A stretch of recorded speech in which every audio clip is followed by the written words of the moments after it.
Hello, dear students. Hello, dear friends. Welcome to the YouTube channel Deft Education once again. Myself, Sahil Hussain Shah, and I am pursuing my second year of MBBS from GMC Srinagar.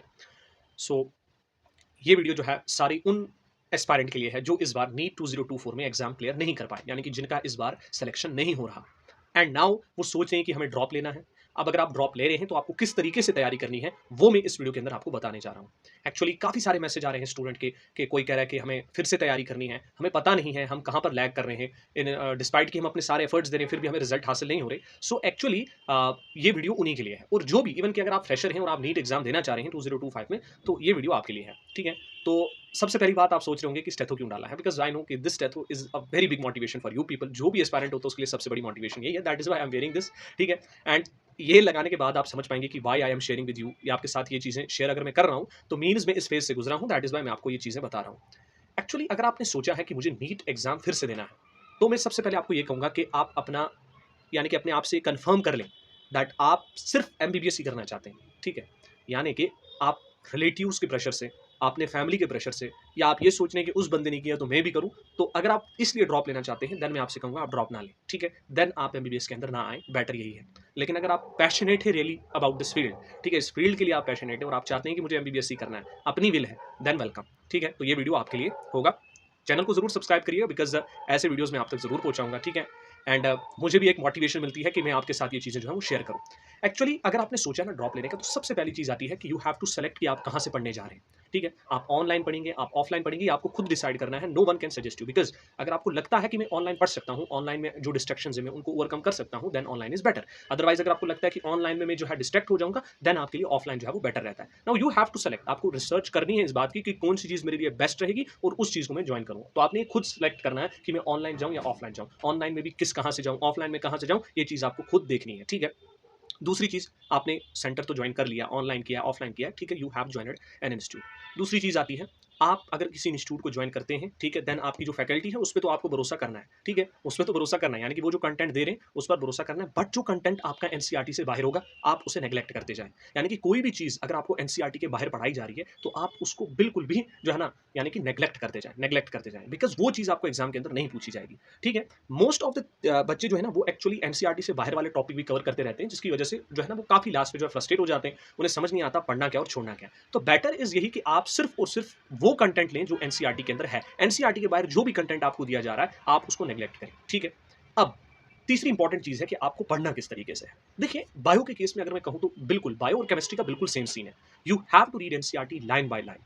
NCERT आपको बार बार line by line पढ़नी है। आप कोई बोलेगा कि मैं एनसीईआरटी के नोट्स बनाऊंगा और उन नोट्स को जो है ना मैं रिवाइज करता हूं, मैं कहूंगा वो बेटर ऑप्शन नहीं है। बेटर ये है कि आप एनसीईआरटी को बार अगर रिवाइज कर रहे हैं, बार बार एनसीईआरटी को रिवाइज करें, क्योंकि as it is your NCERT की जो लाइन है ना वो आपको एग्जाम के अंदर पूछी जा रही है। ठीक है, बिल्कुल आपकी एनसीईआरटी की लाइन आ रही है, तो बेटर यही है कि आप बार बार जब उन लाइन्स के थ्रू जाएंगे तो एग्जाम के अंदर अगर आपको उस टाइप का क्वेश्चन पूछा जाएगा तो आप बड़ी आसानी से सॉल्व करेंगे। So better is to revise NCERT line by line. Same आपको केमिस्ट्री के अंदर भी यही करना है। ठीक है, दोनों सब्जेक्ट के लिए same approach, NCERT line by line. बात आती है क्वेश्चन प्रैक्टिसिंग की, तो जाहिर सी बात है अगर आपके पास बायो की बात की जाए तो प्रीवियस ईयर क्वेश्चन के कोई भी बुकलेट है जिसके अंदर topic wise, chapter wise previous year question दिए गए हैं, आप उसको सॉल्व करें एंड रिपीटेडली सॉल्व करें। अगर आपने कोई चैप्टर कवर किया उसके क्वेश्चन सॉल्व करें, नेक्स्ट टाइम जब आप रिवाइज कर रहे हैं वही क्वेश्चन सॉल्व करें, no need to solve new question. ठीक है, केवल वही क्वेश्चन सॉल्व करते जाएं, जो बुकलेट आप सॉल्व कर रहे हैं वही, साथ ही साथ आप जिस इंस्टीट्यूट में आपको डीपीपी दी जाएगी उस डीपीपी को भी रिपीटेडली आप सॉल्व करते जाए। चैप्टर वाइज यही अप्रोच होना चाहिए आपका। सिमिलरली आपको केमिस्ट्री के अंदर भी यही करना है, जो टॉपिक आपने कवर किया, जो चैप्टर आपने कवर किया, प्रीवियस ईयर बुकलेट एक आएगी जिसमें प्रीवियस ईयर के सारे क्वेश्चन है, आपको वो सॉल्व करते जाना है। ठीक है, you have to solve only that, no need to go to the other books. ठीक है, आप बाकी बुक्स सॉल्व करने बैठेंगे that is totally a waste of time.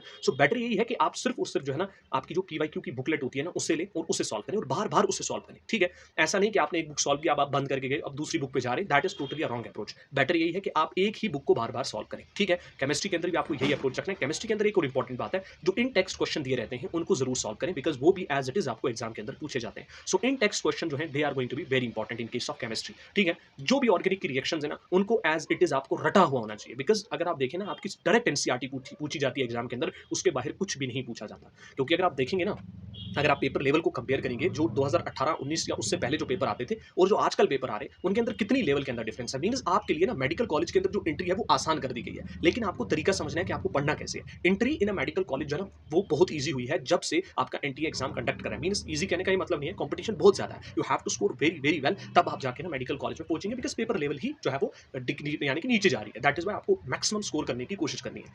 अब बात आती है फिजिक्स की। फिजिक्स के अंदर आप अपने नोट्स बनाएं, जो भी आप लेक्चर देख रहे हैं उसके नोट्स बनाएं, आप उन्हीं नोट्स को रिवाइज करें, ठीक है। उसके अंदर आपको एनसीईआरटी लाइन बाय लाइन उतने पढ़ने की जरूरत नहीं है। हाँ, जिस चैप्टर से अगर कोई थ्योरेटिकल क्वेश्चन आए हैं उनको आपको दिमाग के अंदर रखना है, तो पीवाईक्यूज में आपके वो कवर हो जाएंगे। पीवाईक्यूज यहाँ पर भी रिपीटेडली करने, एंड इंपॉर्टेंट है डीपीपी। आपको जो डीपीपी फिजिक्स के अंदर DPP is going to be very very important, क्योंकि आपके टीचर एक्सपर्ट होते हैं, उन्हें पता है किस टाइप के क्वेश्चन पूछे जाते हैं। तो डीपीपीज एंड पीवाईक्यूज रिपीटेडली आपको सॉल्व करने, इससे बाहर जाने की कोई भी जरूरत नहीं है, और इससे बाहर कोई भी चीज आपको सॉल्व करने की जरूरत नहीं है, ठीक है। अगर आप इतना करते हैं ना, आप बिल्कुल श्योर है कि आप 650 प्लस प्लस आप एग्जाम के अंदर स्कोर कर पाएंगे, ठीक है। सो बेटर यही है, जो चीज मैं आपको बता रहा हूं आप इसी तरीके से फॉलो करें। एंड एक और इंपॉर्टेंट चीज है, दैट इज टेस्ट सीरीज। देखिए, नीट का एग्जाम वो है जो हो चुका है। Now you have to think कि मुझे अभी से स्टार्ट करना है। अगर आप अभी से स्टार्ट कर रहे हैं, आप एक महीने में जो टॉपिक्स कवर कर रहे हैं, आपको तो उनका टेस्ट जरूर होगा, तो उस टेस्ट सीरीज को ज्वाइन करें, वो टेस्ट दें, because they are very very important. वहां से उस आप अपनी मिस्टेक्स को जो है ओवरकम कर पाएंगे, आपको पता चलेगा मुझे कहाँ पे गलती हो रही है। तो बार बार टेस्ट सीरीज जो है उसे दें, एंड टेस्ट देने के बाद उसको एनालाइज भी जरूर करें, एंड जो क्वेश्चन आप टेस्ट के अंदर मिलते हैं उनको भी आप सॉल्व करें, ठीक है,